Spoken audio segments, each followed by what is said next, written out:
We're continuing now with tonight's installment of Radio Free America program number 38, The Terror Connection, Part 3. During the last segment of tonight's program, we took a look at the illegal immigrant status of not only Mohammed Saleh, named as a suspect in the World Trade Center bombing, but also Mir Aimal Khansi, a Pakistani national who has been tabbed as the chief suspect in the shooting and fatal wounding of two CIA employees outside CIA headquarters earlier this year. This particular incident is also, it's basically spurring a serious investigative effort, and it remains to be seen whether this incident serves as a pretext for increased police powers and surveillance powers at home. I suspect that this, as well as the World Trade Center bombing and other things, will be used by the intelligence community to justify a continuation of the Cold War agenda. Obviously, there's no more Soviet Union and no more Cold War, but I suspect that in lieu of the evil empire, incidents like this and the World Trade Center bombing will be used to justify a continuation of the massive U.S. intelligence operations that have characterized the Cold War period, and I suspect these incidents will also be used to justify a broadening, or at least a continuation, of the license that has been allowed U.S. intelligence here at home as well. What remains to be seen is whether or not these incidents are being generated by the national security establishment of the intelligence community in order to basically to justify their situations. In other words, basically what remains to be determined is whether or not they are provocations. I suspect that may very well be the case. In the Chronicle of Wednesday, the San Francisco Chronicle of Wednesday, February 10th of 1993, there's an AP story which basically talks about the search for the suspect in the CIA shootings. Worldwide manhunt begins for suspect named in CIA shootings. State line Fairfax, Virginia, and it's an Associated Press story. Skipping down in the story, we quote, "We have no reason to believe he's left the country, but we have no reason to believe he hasn't," unquote. Police Captain David Franklin said at a news conference. Nonetheless, FBI Special Agent Robert Ryan said, quote, "A worldwide manhunt is being launched at this time," unquote. He said Khansi also is being placed on the FBI's list of 10 most wanted fugitives. Well, again, as indicated in the article that I read in the last segment of tonight's program, the suspect entered the United States illegally, and that, as well as Mohammed Saleh's illegal immigrant status, is spurring calls for a tightening of U.S. immigration laws, reminiscent in certain respects of the calls for tightening of immigration laws in Germany as well. It remains to be seen just exactly what comes of the search for the culprit in the CIA shooting, whether he's still in the U.S. or whether he's elsewhere.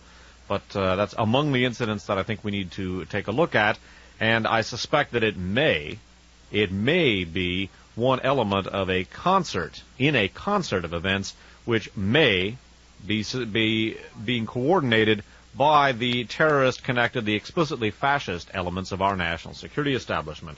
Once again, I want to reiterate that that is not a statement I'm making, it's a question I'm asking, but I suspect that may very well be the case. An interesting detail concerning the shooting outside of CIA headquarters was carried in the San Francisco Chronicle of Friday, February 12th of 1993. This also is an AP story, datelined Quetta, Pakistan, and headlined, "CIA Shooting Suspect Eludes Authorities." It's subheaded, "Family says he returned to Pakistani hometown, but left Sunday." Skipping down in the story, there's an interesting detail. There are several interesting details, but in this particular detail concerns the fact that Mr. Khansi at one point was employed by a company owned by Chris Marchetti, the son of Victor Marchetti, a former CIA, quote, ex-unquote CIA operative who was fiercely critical of the CIA. In fact, wrote a book critical of the CIA called The CIA and the Cult of Intelligence. Skipping down in the story, Khansi became restless after his father died in 1989 and moved to the United States 2 years later, family sources said.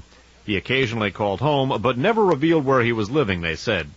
According to the Immigration and Naturalization Service in Washington, Khansi applied for political asylum in February of 1992, but his application has not been approved and he was not a legal resident. Khansi worked for about 6 months for a courier service owned by Chris Marchetti, whose father, Victor, was once a top aide to former CIA Director Richard Helms. Victor Marchetti, who shares office space with his son, said Khansi last showed up at work on January 24th. It's also worth noting that the hometown where Kanzi grew up was among the many towns in Pakistan that had a large CIA presence due to the massive CIA support for the Mujahideen, the Afghan Mujahideen, who were based in Pakistan and fighting against the Soviet-backed government in Afghanistan. It remains to be determined just what exactly, if any, is the significance of Kanzi having worked for Chris Marchetti, the father of Victor Marchetti. There may be no significance whatsoever. However, it may be intended. One of the things that I also will be looking for, we may not see anything explicitly stated, but it may serve to cast aspersions on the critics of the CIA. When CIA Station Chief in Greece Richard Welch was assassinated in 1975, his assassination was tabbed by the CIA as the result of anti-CIA activity not only by former CIA operative Philip Agee, but also the Church Committee as well. Their activities were deemed to have compromised the CIA's security and blown Welch's cover and resulted in his assassination. It was determined that the activities of Agee and the Church Committee had nothing whatsoever to do with the assassination of Richard Welch, whose CIA status was apparently quite well known in Greece. Nonetheless, that incident did serve as a propaganda tool, as a propaganda asset for the CIA in attempting to rebut its critics. With Victor Marchetti being among the more prominent of the CIA's critics over the last 20 years, I wonder whether perhaps we will see a similar campaign, and it will be hinted perhaps that Chris Marchetti and Victor Marchetti were no goodniks, and they're the kind of people who would harbor the sort of character who pulled this off. There may be nothing whatsoever to that. Certainly one cannot blame Victor Marchetti for the activities of an employee of his son's firm, but guilt by association is something that that the far right in this country has long utilized, and it's among the things that I hold open as we examine the CIA shooting. Again, there may be nothing to it, but it'll be interesting to see if we see a campaign similar to the one that followed the assassination of Mr. Welch in 1975. Again, I think that this incident, as well as the World Trade Center bombing and other things, may very well be used as a pretext for tightening immigration laws. Certainly the call is already out to do just exactly that. We may find incidents like this being used to, as I said, justify a perpetuation of the intelligence community's massive Cold War stance and a continuation of the CIA. There have been calls to abolish the CIA after the end of the Cold War. And again, it'll be interesting to see if we have more incidents like the shooting outside CIA headquarters, like the World Trade Center bombing, because I suspect that what we may be looking at is an active program of destabilization of the Clinton administration, not unlike what happened to Jimmy Carter. Certainly having things like this come down on Clinton's watch tends to make Clinton look weak. Basically, it creates the impression that, well, somebody's got to do something. Listen to the way people talk. Your average American, listen to the way that people you know at work or friends of yours talk about the way these incidents, talk about these incidents, I should say. We're going to hear calls, I suspect, for a tightening, a crackdown. Clinton will be portrayed as weak, unable to adequately govern the country in such a way as to prevent this sort of thing happening.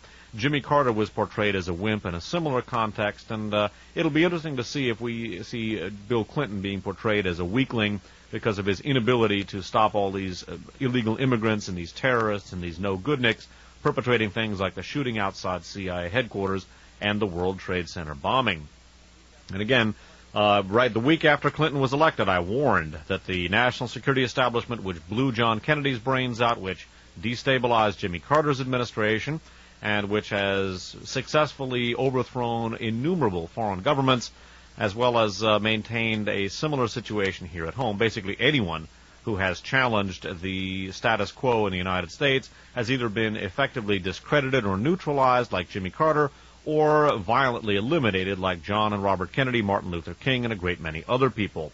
I noted the shooting outside CIA headquarters, and although it is not being directly linked with the following article, I suspect that may also, that incident, which is now, as we saw, sparking a worldwide manhunt, I suspect that incident may also lend weight to the following.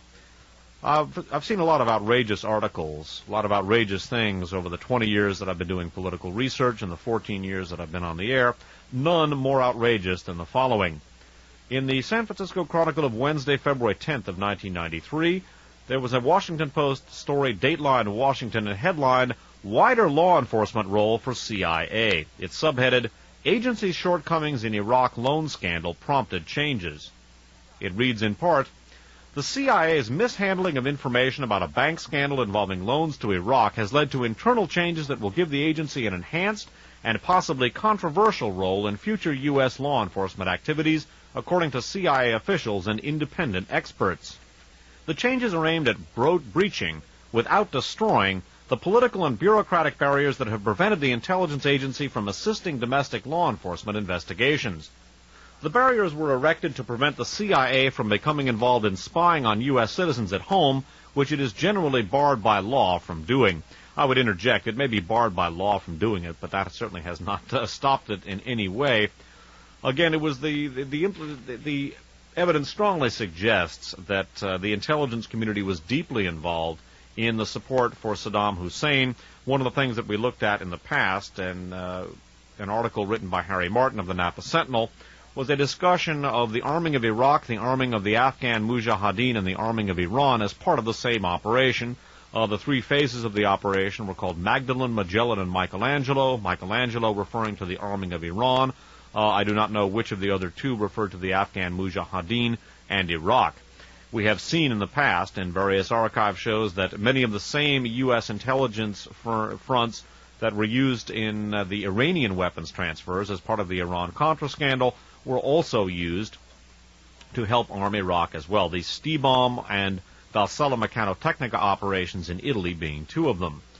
Also, it should be noted that, it's really not a secret that the intelligence community was involved in the arming of Iraq, and I strongly suspect that the BNL scandal was not bungled by the CIA, but rather was deliberately obscured by the CIA. The evidence points very strongly in that direction. And to see now that the CIA's, quote, bungling, unquote, or its, quote, shortcomings, unquote, vis-a-vis the BNL scandal, this is now being used as a rationalization for increasing the CIA's role in domestic law enforcement. This is an outrage. The CIA is already deeply involved in the surveillance of American citizens. The nominal prohibition against that is just that. It's simply an empty provision. I would note, too, that by increasing the CIA's role in law enforcement, that is not only providing the CIA with a post-Cold War rationalization for its existence, but beyond that, it represents a step in the direction of martial law and totalitarianism.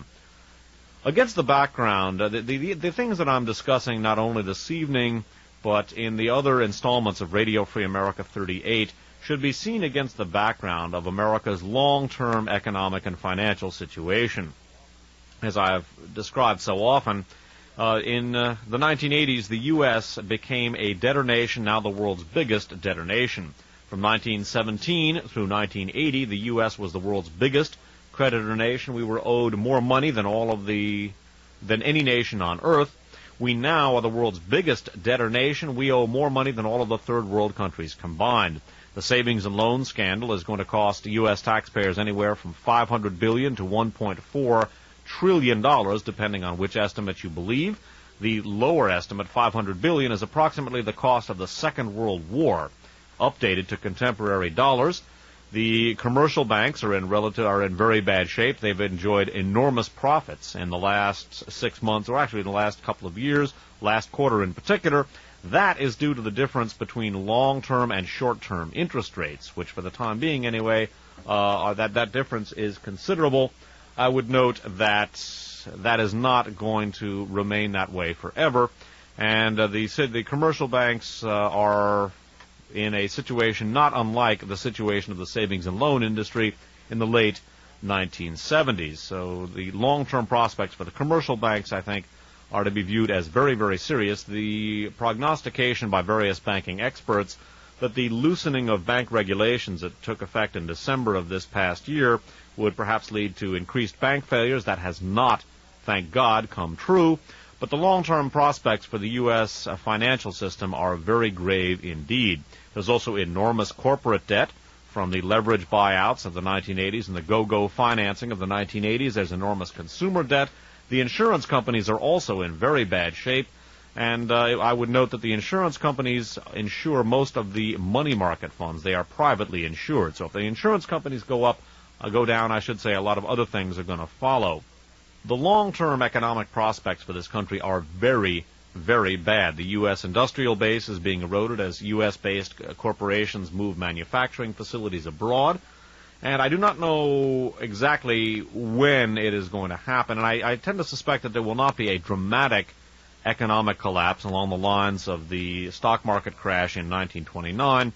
But in the long run, over the long haul, the prospects for the U.S. economy are very, very grave indeed. Indeed, an economic disaster is almost an inevitability, although I would be the last person in the world to say when it will happen. It might happen in the next 6 months. It might happen over the next several years. It might happen over the next 50 to 75 years. But the U.S. has in many ways gone down the same historical path that Argentina went down.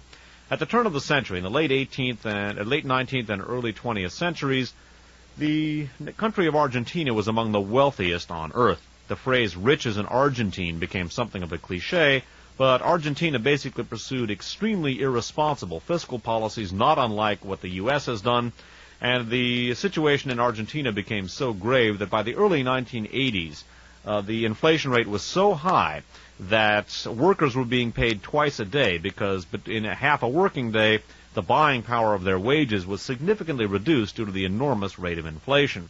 I don't know whether the situation will get that bad in the United States, but the handwriting is on the wall economically for the United States, and it spells doom. I don't want to seem like a prophet of doom, but frankly, you do not do what the United States has done in the 1980s and 90s and get away with it. The future of the American economy and the future for the individual American citizen could basically be summed up with the phrase debt service. That is the future for America. And as the U.S. economy declines, and it is going to decline, the number of people who could be counted among the have-nots as opposed to the haves is going to increase. And provisions are going to be made to deal with these people, whether they are going to be put into labor camps or whether they will simply be wiped out as long as they're out of sight and out of mind.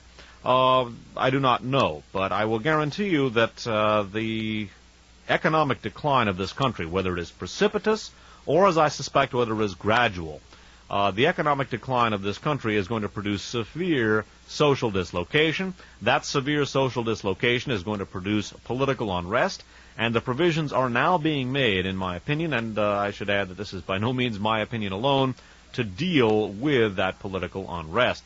And it is against the background of America's long-term and inevitable economic decline that the events that I'm discussing in Radio Free America 38 should be seen.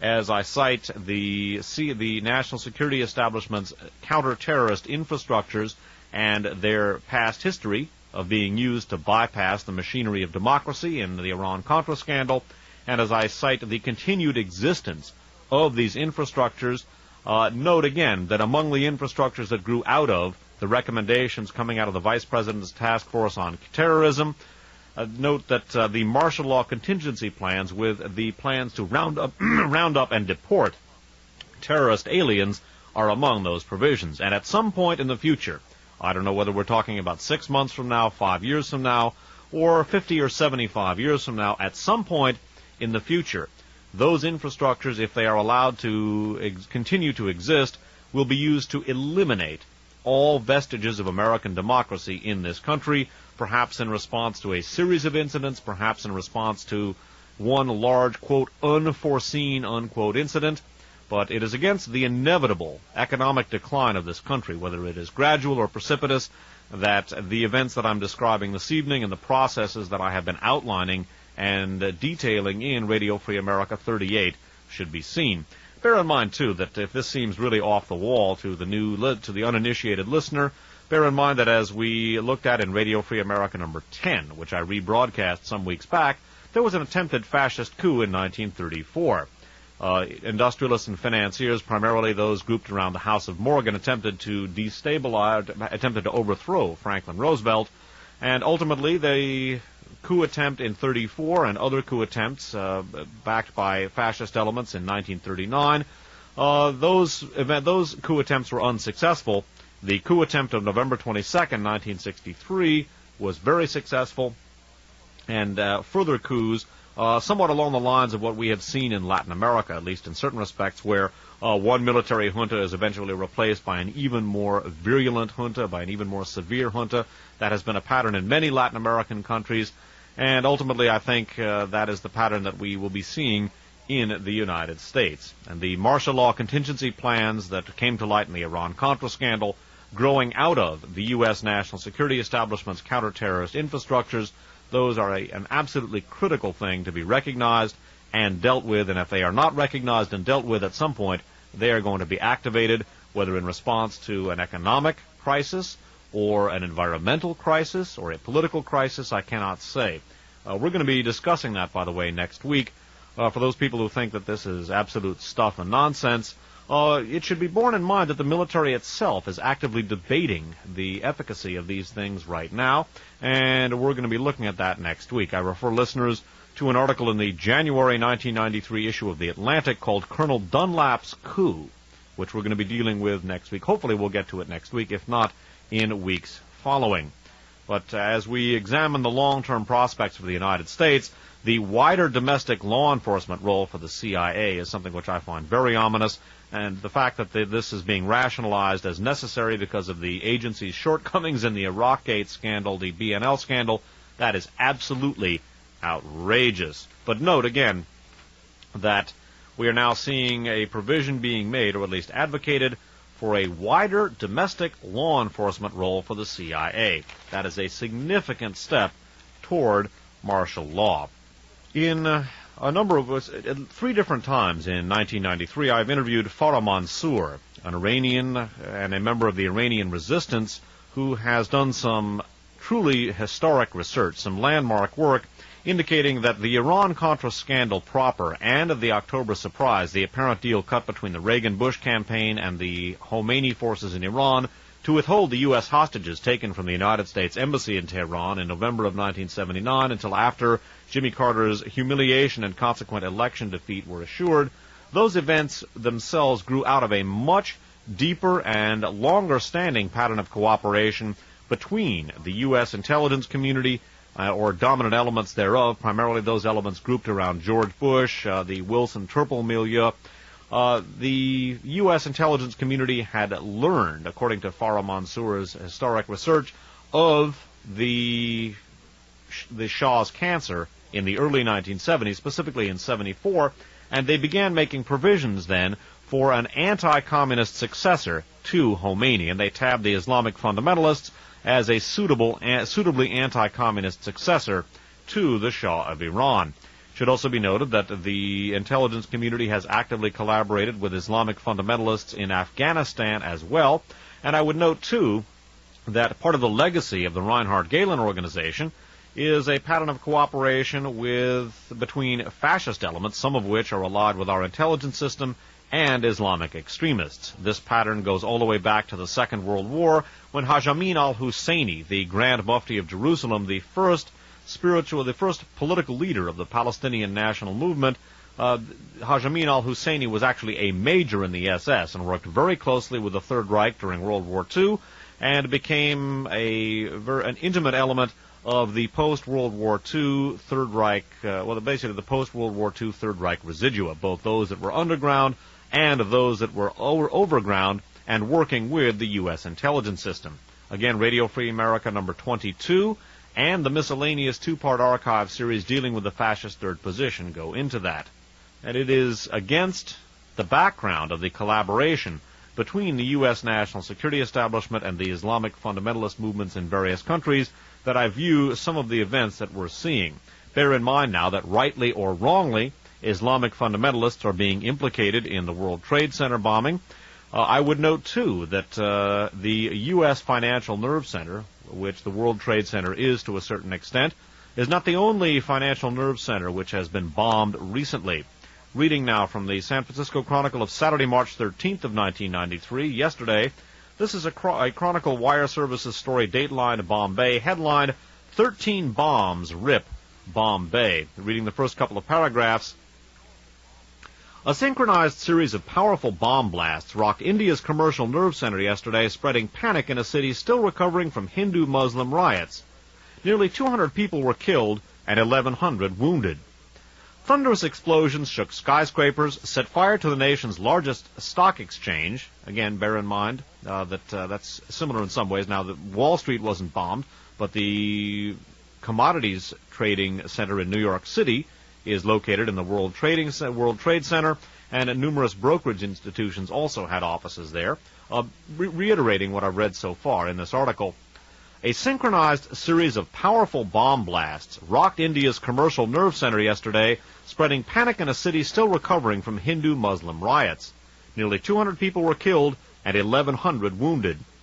Thunderous explosions shook skyscrapers, set fire to the nation's largest stock exchange, gutted the ground floor of the headquarters of India's international airline, blew apart a passenger bus, and damaged 3 hotels.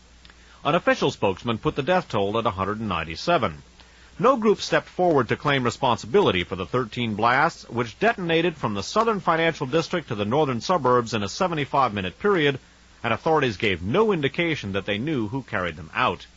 But the explosions were certain to deepen suspicions between the city's Hindu and Muslim communities, which are already living in fear because of recent sectarian riots. Violence raged over a 9-day period in January as mobs of Hindu extremists went on a rampage, singling out Muslims and their homes and businesses for attack. Again, it remains to be seen who is tabbed as the culprit in this apparently very sophisticated campaign of bombing.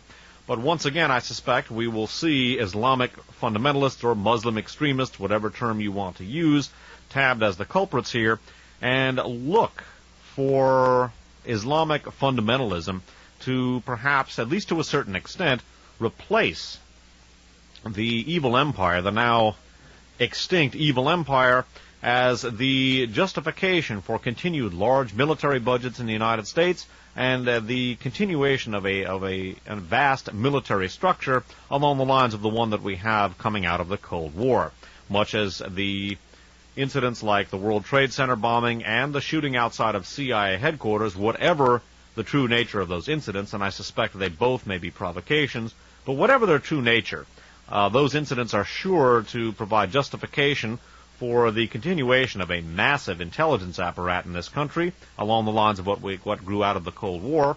And I suspect that the new enemy, there's been a lot of discussion about what the new enemy will be, basically what will the U.S. military do in the post-Cold War period.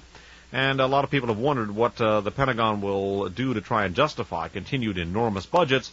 One of the possibilities that I think has to be very seriously considered is that the new evil empire will be Islamic extremism, whether in the United States or elsewhere. And indeed, we're seeing a lot of it these days. Reading from the Chronicle, the San Francisco Chronicle of Thursday, March 11th of 1993. This is an LA Times story by Kim Murphy, datelined Cairo, and headlined, Day of Killing in Egypt as Cops Raid Extremists. Subheaded, Toll is 26 dead, 40 hurt. Worst violence since 1981. And again, the first two paragraphs of this. Egyptian authorities, faced with a growing wave of Islamic fundamentalist violence, conducted raids yesterday against suspected extremists that left 26 people dead and at least 40 wounded.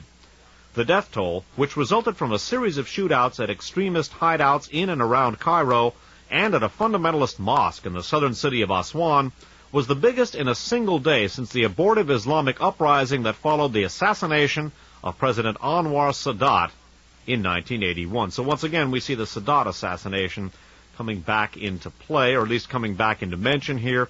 Again, bear in mind that Islamic fundamentalists did that, and we're now seeing allegations of connections between the milieu involved in the Sadat assassination and the people involved in the World Trade Center bombing. Indeed, skipping down in this particular story, the violent clashes came less than 2 weeks after a bomb destroyed a crowded coffee shop in downtown Cairo, killing 3 people.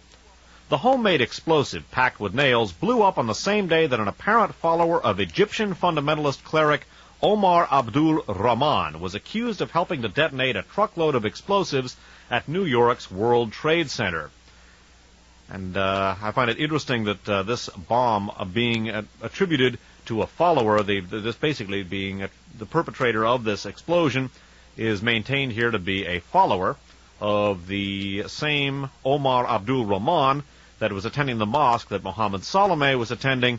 It's interesting that that bomb would go off on the very same day that the World Trade Center gets lit up, allegedly by Mohammed Salameh.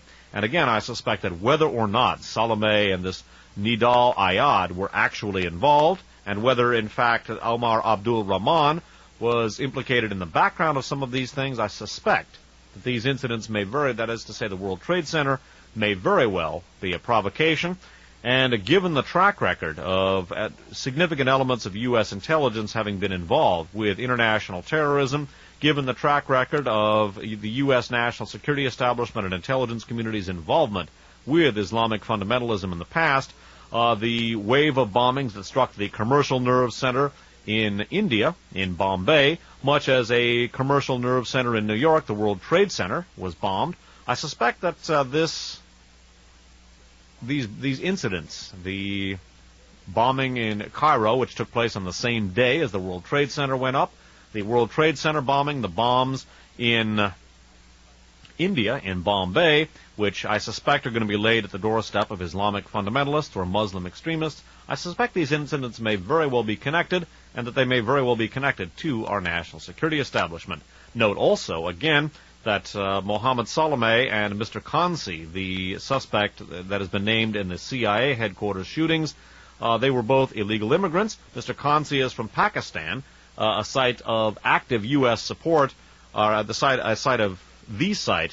of active support of the U.S. intelligence community for Islamic fundamentalist forces during the course of the Afghan war.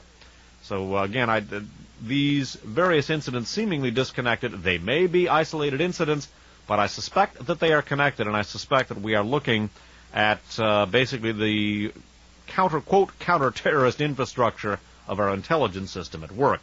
That is obviously not a statement we can make at this point. There's nowhere near enough information to make such a statement definitively, but I suspect that may be the case, and it falls in the category of what I so often tab as food for thought and grounds for further research. Reviewing an article that we looked at some weeks back, another car bomb, another assassination of a counter-terrorist journalist, this also being laid at the doorstep of Islamic fundamentalists. This is a story from the Los Angeles Times of January 25th of 1993. This is an article by Hugh Pope of the LA Times, dateline Istanbul, Turkey, headlined, "Car Bomb Kills Turkish Foe of Extremists." I'm not going to read the article. This was read into Radio Free America 38 in an earlier installment, but the victim in this car bombing blamed on Islamic extremists was Ugur Mumcu, an individual whose work documenting connections between the CIA and the Grey Wolves, the youth wing of the fascist National Action Party in Turkey, we cited in Radio Free America number 21, the fifth program in a 5-part Radio Free America series dealing with the shooting of Pope John Paul II in May of 1981. So Ugur Mumcu is no longer on the scene. Whatever further work he might have done to reveal the connections between elements of U.S. intelligence and the National Action Party and the Grey Wolves, well, that work will not be conducted. He also was assassinated by, quote, Islamic fundamentalists, unquote. Again, bear in mind that when the U.S. national security establishment decides to move in any given direction, they do so when to move in that direction will scratch a number of different itches at different levels simultaneously. And as we look at the bombs going off abroad, supposedly being set off by Islamic fundamentalists, when we see the incidents at home, the shooting outside CIA headquarters, the World Trade Center bombing, bear in mind one of the things that I've cited so often, vis-a-vis the support of elements of our intelligence system for international terrorism, it serves as a pretext for a crackdown at home, broader police powers, increased surveillance, fewer civil liberties, basically creeping martial law, if you will. It also serves as a pretext for military adventurism abroad, to drop bombs on this, that, or the other country, or invade, or stage a commando raid on this, that, or the other country, or perhaps even an open invasion. It remains to be seen. There was a column in the San Jose Mercury News of Wednesday, March 10th of 1993, by a fellow named Mark Juergensmeyer, who is described here as, by the way, his name is spelled Juergensmeyer. He's described as the Dean of the University of Hawaii School of Hawaiian, Asian, and Pacific Studies. And there's an article here entitled, an op-ed column entitled, Why Islamic Radicals Hate America. And he begins here, the first two paragraphs, why was the World Trade Center the target of an alleged Muslim attack? A recent statement by Sheikh Omar Abdul Rahman, the radical Egyptian cleric who reportedly inspired Mohammed A. Salameh and other members of a New Jersey Islamic cell, provides a significant clue. Abdul Rahman condemned Egypt's government as a, quote, vestige of colonialism, unquote. He implied that the Western-style political organization of Egypt was alien to the traditional religious and social values of the country. Like many religious activists, he has imagined a worldwide conspiracy, led by America, to destroy traditional cultures and create mini-Americas throughout the globe. And in describing some of the inspirations for Sheikh Rahman's viewpoint, the author here cites, among others, an individual an additional fellow named Faraj, who was the immediate inspiration for Abdul Rahman's philosophy. He cites the work of a fellow named Sayyid Qutb, and I'm not sure about the pronunciation on that. This individual's name is capital S, A-Y-Y-I-D, last name capital Q-U-T-B. I'll call it Qutb. I'm not sure how that's pronounced, but that's how I'm going to pronounce it here. Continuing with tonight's broadcast, skipping down in this column, it's interesting to find the inspiration for Sheikh Rahman and his immediate inspiration, Faraj, being laid, at least by this writer, to Sayyid Qutb.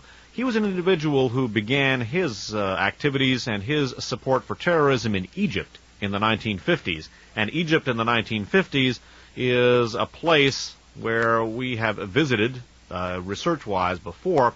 Indeed, it was Egypt in the 1950s where the first Palestinian terrorist groups were put together, not by Islamic fundamentalist extremists, but rather by the contingent of Galen operatives and Nazi war criminals headed up by Otto Skorzeny that were dispatched by the CIA to set up the Egyptian General Staff and Intelligence Service for Nasser in order to help woo Nasser away from the Soviet Union shortly after he succeeded to power in Egypt. By the way, we looked at that in Radio Free America program number 3. We looked at it in Radio Free America program number 4 and Radio Free America program number 22.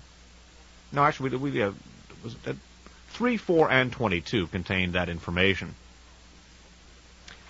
Skipping down in this column, also we looked at that, by the way, in the miscellaneous archive show about the fascist third position.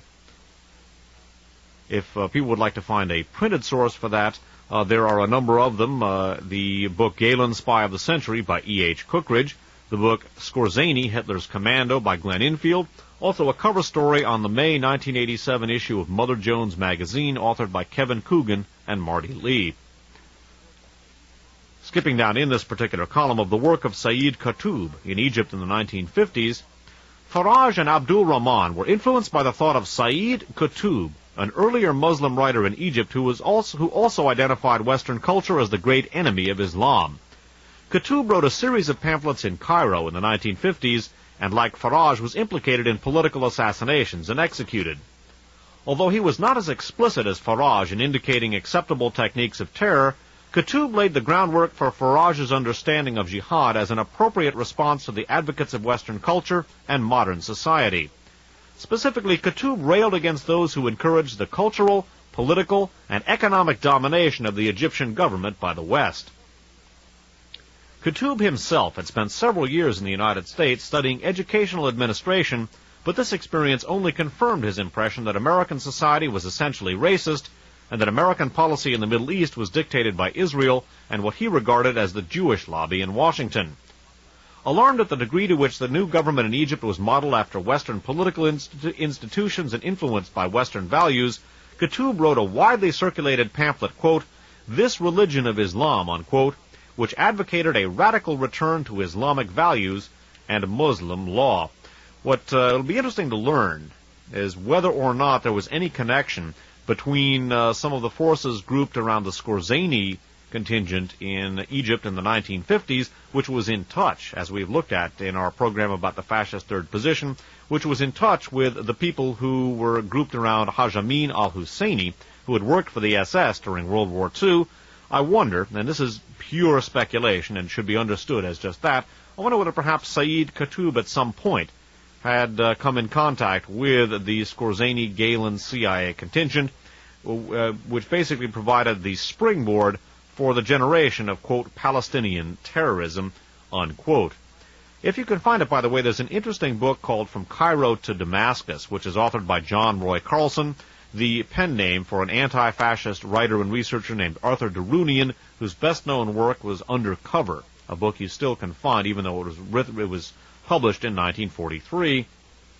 And in his tour of the Middle East in the early 1950s, John Roy Carlson, a.k.a. Arthur Darunian, found a remarkable acceptance of such documents as the Protocols of the Learned Elders of Zion, one of the ideological pillars of Hitler's philosophy. He found a remarkable not only acceptance of it, but the widespread dissemination of the protocols in the Middle East in the early 1950s. Obviously, the Arab nations were deeply polarized by their opposition to Israel. I wonder to what extent elements of the Islamic fundamentalist movement may have actually been in touch with some of the Skorzeny, Third Reich, Galen-connected elements that we have studied in the past. Certainly, the Third Reich and the Galen organization after it did have links into the Islamic movement through Haj Amin al-Husseini and company, and I wonder to what extent they not only maintained but broadened those links, and to what extent those elements of U.S. intelligence that have actively collaborated with Islamic fundamentalism may have basically picked up where they left off.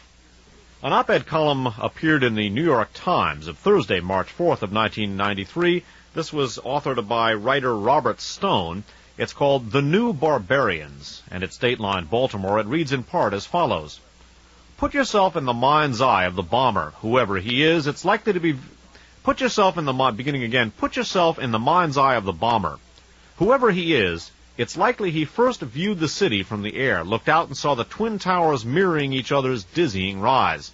Or maybe he stood at the window of a safe house in Queens or New Jersey and looked at them thrusting so immodestly over 1,000 feet in the air. No doubt he thought they mocked his passionate intensity. Skipping down. In striking at symbols, terrorists destroy the real lives of American... beginning again. In striking at symbols, terrorists destroy the real lives of American working people, traumatize actual American children. We will learn to cope as other nations have. We are good at coping. Eventually, few Americans will remember the country as it was before X-ray machines appeared at airports and in the vestibules of public buildings, before security guards were deployed at every other corporate door. During the Cold War, we lived in fear of nuclear holocaust. Now we know that if a nuclear device ever goes off in an American city, it will not likely come launched from some Siberian silo. More probably, it will have been assembled by a few people, perhaps in the guise of immigrants, in that safe house with a view of lower Manhattan. And we've discussed provocation and terrorism at great length over the years. The prospect of a nuclear terrorist incident, whether it actually is pulled off or whether it merely is threatened, a nuclear provocation, if you will, is truly a daunting prospect. If the powers that be in this country ever deemed it necessary to establish martial law in one fell swoop, and I suspect that the process that we're looking at will take place over a period of years, possibly even decades. It will take place, I'm convinced, but it may take, I suspect it will be a gradual process, but the pace of institution of martial law, the pace of institution of dictatorship and fascism in this country will be determined by the pace and the rate of economic decline. Whether it's slow or whether it's fast will determine whether the elimination of our democratic institutions, the institution of the martial law contingency plans already on the books, the pace of their institution will be determined by the rate and pace of economic decline. If that economic decline should ever become precipitous, or if the prospects are viewed as being precipitous by the powers that be in this country, if they ever want to institute martial law in one fell swoop, a nuclear incident would be the perfect opportunity to do that.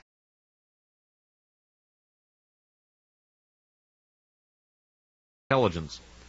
Skipping down in the story, Kansi became restless after his father died in 1989 and moved to the United States 2 years later, family sources said. He occasionally called home, but never revealed where he was living, they said. According to the Immigration and Naturalization Service in Washington, Kansi applied for political asylum in February of 1992, but his application has not been approved and he was not a legal resident. Kansi worked for about 6 months for a courier service owned by Chris Marchetti, whose father, Victor, was once a top aide to former CIA Director Richard Helms. Victor Marchetti, who shares office space with his son, said Kansi last showed up at work on January 24th. It's also worth noting that the hometown where Kansi grew up was among the many towns in Pakistan that had a large CIA presence due to the massive CIA support for the Mujahideen, the Afghan Mujahideen, who were based in Pakistan and fighting against the Soviet-backed government in Afghanistan, which may be being coordinated by the terrorist-connected, the explicitly fascist elements of our national security establishment. Once again, I want to reiterate that that is not a statement I'm making, it's a question I'm asking, but I suspect that may very well be the case. An interesting detail concerning the shooting outside of CIA headquarters was carried in the San Francisco Chronicle of Friday, February 12th of 1993.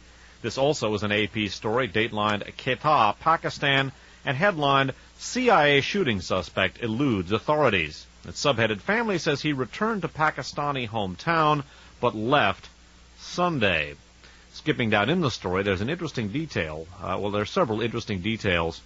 But in this particular detail concerns the fact that Mr. Kansi at one point was employed by a company owned by Chris Marchetti, the son of Victor Marchetti, a former CIA, quote, ex-unquote CIA operative who was fiercely critical of the CIA. In fact, wrote a book critical of the CIA called The CIA and the Cult of Intelligence.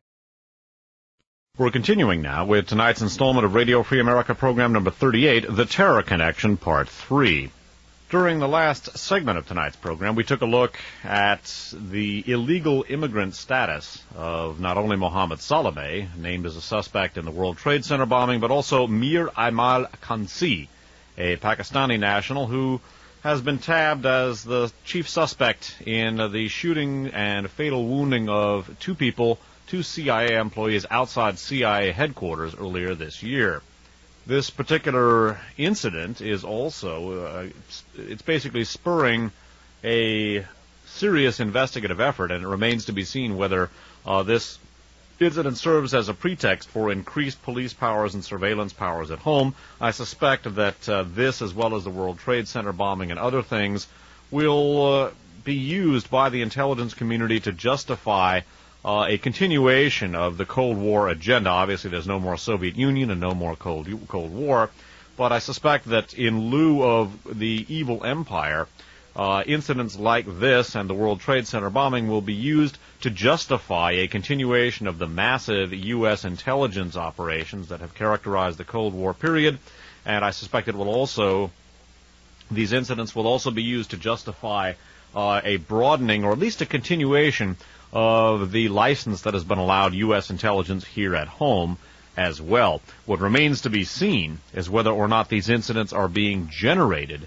by the national security establishment of the intelligence community in order to basically to justify their situations. In other words, basically what remains to be determined is whether or not they are provocations. I suspect that may very well be the case. In the Chronicle of Wednesday, the San Francisco Chronicle of Wednesday, February 10th of 1993, there's an AP story which basically talks about the search for the suspect in the CIA shootings. Worldwide manhunt begins for suspect named in CIA shootings. State line Fairfax, Virginia, and it's an Associated Press story. Skipping down in the story, we quote, "We have no reason to believe he's left the country, but we have no reason to believe he hasn't," unquote. Police Captain David Franklin said at a news conference. Nonetheless, FBI Special Agent Robert Ryan said, quote, "A worldwide manhunt is being launched at this time," unquote. He said Consi also was being placed on the FBI's list of 10 most wanted fugitives. Well, again, as indicated in the article that I read in the last segment of tonight's program, the suspect entered the United States illegally, and that, as well as Mohammed Salameh's illegal immigrant status, is spurring calls for a tightening of U.S. immigration laws, reminiscent in certain respects of the calls for tightening of immigration laws in Germany as well. It remains to be seen just exactly what comes of the search for the culprit in the CIA shooting, whether he's still in the U.S. or whether he's elsewhere. But that's among the incidents that I think we need to take a look at. And I suspect that it may be one element of a concert of events